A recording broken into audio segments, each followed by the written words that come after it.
एक नया प्रश्न उठ खड़ा हुआ। क्या भगत सिंह किसी अहंकार की वजह से ईश्वर पर आस्था या विश्वास नहीं रखते थे? इस पर खुद भगत सिंह जी के द्वारा जेल में रहते हुए एक लेख लिखा गया।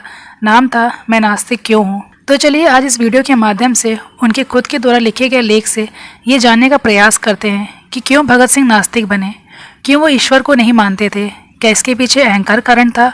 भगत सिंह का जन्म 27 सितंबर 1907 लायलपुर पश्चिमी पंजाब में हुआ था। वो एक भारतीय स्वतंत्रता संग्राम के क्रांतिकारी नायक थे।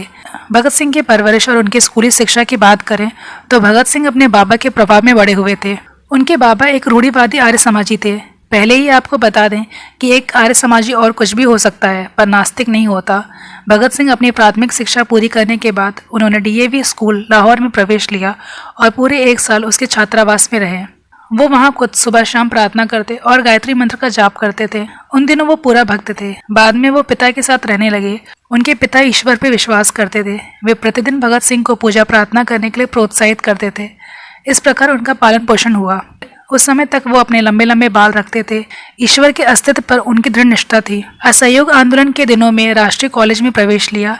यहाँ पे आने के बाद उन्होंने धार्मिक समस्याओं, आस्था, ईश्वर इन सब विषयों पे विचार तथा उन पे आलोचना करना शुरू किया। भगत सिंह जी के अनुसार एक व्यक्ति में अहंकार तब आता है जब उसे किसी प्रकार का कोई यश मिला हो। जबकि भगत सिंह जब कॉलेज में थे तब उस समय वो अप्रसिद्ध थे। वो अध्यापकों के चाहते थे। उस समय तो अहंकार जैसी भावना में फंसने का कोई मौका नहीं था। बाद में वो क्रांतिकारी पार्टी से जुड़ गए। यहाँ पर भी किसी में ईश्वर के अस्तित्व को नकारने की कभी हिम्मत नहीं की। भगत सिंह ने आदर्शवादी क्रांतिकारी की जिम्मेदारी उठाते हुए अध्ययन करना, अपने मत के पक्ष में तर्क देने के लिए पढ़ना शुरू कर दिया। उन्होंने विश्व क्रांति के अनेक आदर्शों के बारे में पढ़ना शुरू किया। उन्होंने नेता बाकुनिन, लेनिन, मार्क्स, अन्य लोगों को पढ़ा जो अपने देश में सफलतापूर्वक क्रांति लाए थे और ये सभी नास्तिक थे। बाद में भगत सिंह ने निर्मल स्वामी की पुस्तक सहज ज्ञान पढ़ी जिसमें रहस्यवादी नास्तिकता थी। यहीं से 1926 के अंत तक भगत सिंह नास्तिक बन गए। भगत सिंह अपने लेख में लिखते हैं कि मैंने तो ईश्वर पर विश्वास करना तब छोड़ दिया जब मैं एक अप्रसिद्ध नौजवान था। 1926 के अंत तक मुझे इस बात पर विश्वास हो गया कि एक सर्वशक्तिमान परमात्मा की बात जिसने ब्रह्मांड का सृजन संचालन किया ये कोरी बकवास है। मैं तो सर्वशक्तिमान परमात्मा के अस्तित्व से ही इनकार करता हूँ। और अब वो एक घोषित नास्तिक हो चुके थे। भगत सिंह के अनुसार घमंड तो स्वयं के प्रति अनुचित गर्व की अधिकता है। क्या यह अनुचित गर्व है जो मुझे नास्तिकता की ओर ले गया? अथवा इस विषय पर खूब सावधानी से अध्ययन करने और उस पर खूब विचार करने के बाद ही मैंने ईश्वर पर अविश्वास किया। मई 1927 में लाहौर में भगत सिंह को गिरफ्तार किया गया। उन पर बम के सिलसिले में काकोरी केस का मुकदमा चलाया गया। यहाँ तक की बात उनको फांसी पर लटकाने की हो रही थी। उन्हीं दिनों कुछ पुलिस अफसरों ने उन्हें दोनों समय ईश्वर की स्तुति करने के लिए कहा। उन दिनों जेल में भगत सिंह ने एक लेख लिखा जिसमें उन्होंने लिखा कि मैं मानवीय कमजोरी से ऊपर हूँ, मैं एक मनुष्य हूँ और इससे अधिक कुछ नहीं। कोई भी इससे अधिक होने का दावा नहीं कर सकता। मैं शांति आनंद के दिनों में ही नास्तिक होने का दम भरता हूँ। क्या ऐसे कठिन समय में उन सिद्धांतों पर अडिग रह सकता हूँ? अक्सर कठिन समय में लोग घबराकर ईश्वर की भक्ति उनसे प्रार्थना करने लग जाते हैं। बहुत सोचने के बाद उन्होंने निश्चय किया कि वो किसी भी तरह ईश्वर पर विश्वास तथा प्रार्थना नहीं करेंगे। यही मेरा असली परीक्षण था और उसमें मैं सफल रहा। मैंने एक क्षण के लिए प्रार्थना नहीं की। विश्वास कष्टों को हल्का कर देता है। ईश्वर में मनुष्य को अत्यधिक सांत्वना देने वाला एक आधार मिल सकता है। उसके बिना मनुष्य को अपने ऊपर निर्भर करना पड़ता है। तूफान और झंझावत के बीच अपने पांवों पर खड़े रहना कोई बच्चों का खेल नहीं है। परीक्षा की इन घड़ियों में अहंकार यदि है तो वो भाप बन के उड़ जाता है और मनुष्य अपने विश्वास को ठुकराने का साहस नहीं कर पाता। कैसे संभव है एक व्यक्ति जो ईश्वर में विश्वास रखता हो अचानक अहंकार के कारण वो ईश्वर पर विश्वास करना बंद कर दे?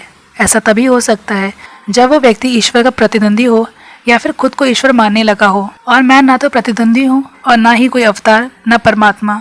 जबकि निर्णय का पूरा पता है। 1 सप्ताह के अंदर ही यह घोषित हो जाएगा कि मैं अपना जीवन एक ध्येय पर न्योछावर करने जा रहा हूँ। लोगों को मृत्यु के बाद में पुनर्जन्म में राजा या स्वर्ग की प्राप्ति होती है, किंतु मैं क्या आशा करूँ? मैं जानता हूँ जिस क्षण रस्सी का फंदा मेरी गर्दन पे लगेगा और मेरे पैरों के नीचे से तख्ता हटेगा वह पूर्ण विराम होगा। वह अंतिम क्षण होगा। मैं और मेरी आत्मा सब वहीं समाप्त हो जाएगी। आगे कुछ न रहेगा। एक छोटी सी जूझती हुई जिंदगी। वो अपना जीवन मनुष्य की सेवा और पीड़ित मानवता के उद्धार के लिए समर्पित कर रहे हैं। ऐसे में किस महान ध्येय के प्रति उनके गर्व को अहंकार कहकर उसका गलत अर्थ लगाना, कौन इस प्रकार का घृणित विशेषण बोलने का साहस करेगा? कोई या तो मूर्ख या धूर्त ही ऐसा सोच सकता है, लेकिन भगत सिंह लिखते हैं कि हमें उसे क्षमा कर देना चाहिए, क्योंकि उनकी गहराई, उनके उच्च विचारों को, उनकी भावनाओं को वो महसूस नहीं कर सकता जो उन्हें अहंकारी बता रहे हैं। स्वयं पे भरोसा रखने के गुण को सदैव अहंकार की संज्ञा दी जा सकती है। यह दुखपूर्ण और कष्टप्रद है। अपने लेख में भगत सिंह ने लोगों से कुछ प्रश्न किए, जैसे यदि आपका विश्वास है कि एक सर्वशक्तिमान, सर्वव्यापक और सर्वज्ञानी ईश्वर है जिसने विश्व की रचना की, तो कृपया करके मुझे यह बताएं कि उसने यह रचना क्यों की। कष्टों और संतापों से पूर्ण दुनिया असंख्य दुखों से ग्रसित है। एक भी व्यक्ति पूरी तरह से संतुष्ट नहीं। कृपया करके यह ना कहें कि यही उसका नियम है। यदि वह किसी नियम से बंधा तो वह सर्वशक्तिमान नहीं, वह हमारी तरह ही नियमों का दास है। कृपया करके ये भी ना कहें कि यह उसका मनोरंजन है, क्योंकि अपने मनोरंजन के लिए नीरू ने एक रोम जलाया था। आनंद के लिए एक चंगेज खान ने हजारों लोगों की जानें ली थी। आज हम उनसे घृणा करते हैं, तब किस प्रकार से तुम ईश्वर को न्यायोचित ठहराते हो। परमात्मा ने इस विश्व और उसमें मनुष्यों की रचना क्यों की? आनंद लूटने के लिए? तब उसमें और नीरो में क्या फर्क है? भगत सिंह ने मैं नास्तिक क्यों हूँ अपने लेख में लिखा कि विश्व की उत्पत्ति के लिए जब ईश्वर ने 6 दिन तक का परिश्रम किया और प्रत्येक दिन वह कहते हैं कि सब ठीक है, उसी ईश्वर को आज बुलाओ, उनको पिछला इतिहास दिखाकर आज की परिस्थितियों का अध्ययन करने दो। हम देखेंगे कि क्या वह यह कहने का साहस करता है कि सब ठीक है। दरअसल उस समय देश की हालत बहुत खराब थे। भगत सिंह लिखते हैं, कारावास की काल कोठरियों से लेकर झोपड़ियों की बस्ती तक, भूख से तड़पते लाखों इंसानों से लेकर उन शोषित मजदूरों से लेकर जो पूंजीवादी पिशाचों द्वारा खून चूसने की क्रिया को धैर्यपूर्वक निरुत्साह से देख रहे हैं तथा मानव शक्ति की बर्बादी देख रहे हैं। अधिक उत्पादन को जरूरतमंद लोगों में बांटने के बजाय समुद्र में फेंक देना, यह सब देखने दो और फिर कहें सब कुछ ठीक है। भगत सिंह के अनुसार दुनिया में सबसे बड़ा पाप गरीब होना है। गरीबी एक अभिशाप है, यह एक दंड है। उन्होंने अपने लेख में लिखा कि गरीब का क्या ही भाग्य होगा। चूंकि वह गरीब है इसलिए पढ़ाई नहीं कर सकता। उसका अज्ञान, उसकी गरीबी तथा उसे किया गया व्यवहार उसके हृदय को समाज के प्रति निष्ठुर बना देगा। यदि वह कोई पाप करता है तो उसका फल कौन भोगेगा? उसके लिए जिम्मेदार कौन होगा? मैं पूछता हूँ, तुम्हारा ईश्वर हर व्यक्ति को क्यों उस समय नहीं रोकता जब वह कोई पाप या अपराध कर रहा होता है, जबकि ये तो वो बहुत आसानी से कर सकता है? उसने क्यों नहीं लड़ाकू राजाओं की लड़ने की उग्रता को समाप्त किया ताकि विश्व युद्ध से मानवता पर विपत्ति न आ पाती? उसने अंग्रेजों के मस्तिष्क में भारत को मुक्त कर देने की भावना क्यों नहीं पैदा की? अंग्रेजों की हुकूमत यहाँ इसलिए नहीं है कि ईश्वर चाहता है, बल्कि इसलिए है कि उनके पास ताकत है और हम में उनका विरोध करने की हिम्मत नहीं। समाज के विरुद्ध सबसे निंदनीय अपराध एक राष्ट्र का दूसरे राष्ट्र द्वारा अत्याचार, पूर्ण शोषण।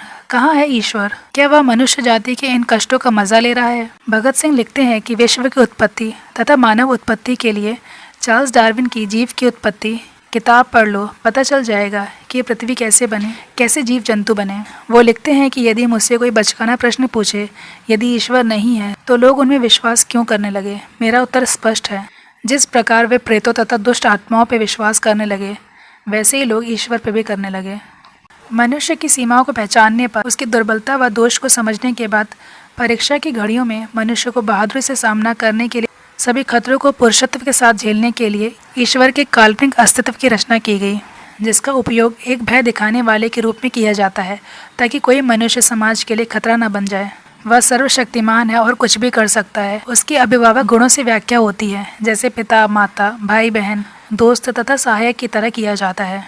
पीड़ा में पड़े मनुष्य के लिए ईश्वर की कल्पना उपयोगी होती है। मनुष्य जब अपने पैरों पर खड़ा होने का प्रयास करता है तथा यथार्थवादी बन जाता है, तब उसे श्रद्धा को एक ओर फेंक देना चाहिए और उन सभी कष्टों, परेशानियों का पुरुषत्व के साथ सामना करना चाहिए जिन्हें परिस्थितियों से पटक सकती हैं। यही आज मेरी स्थिति है। यह मेरा अहंकार नहीं दोस्त, मेरे सोचने का तरीका है जिसने मुझे नास्तिक बनाया।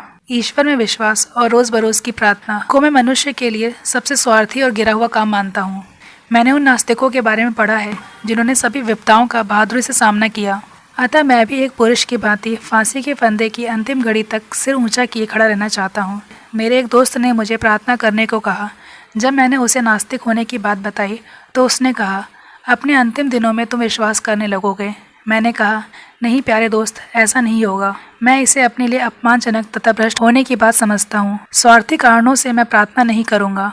अंतिम लाइन में भगत सिंह अपने लेख में लिखते हैं कि पाठकों और दोस्तों, क्या यह अहंकार है? अगर है तो मैं इसे स्वीकार करता हूँ।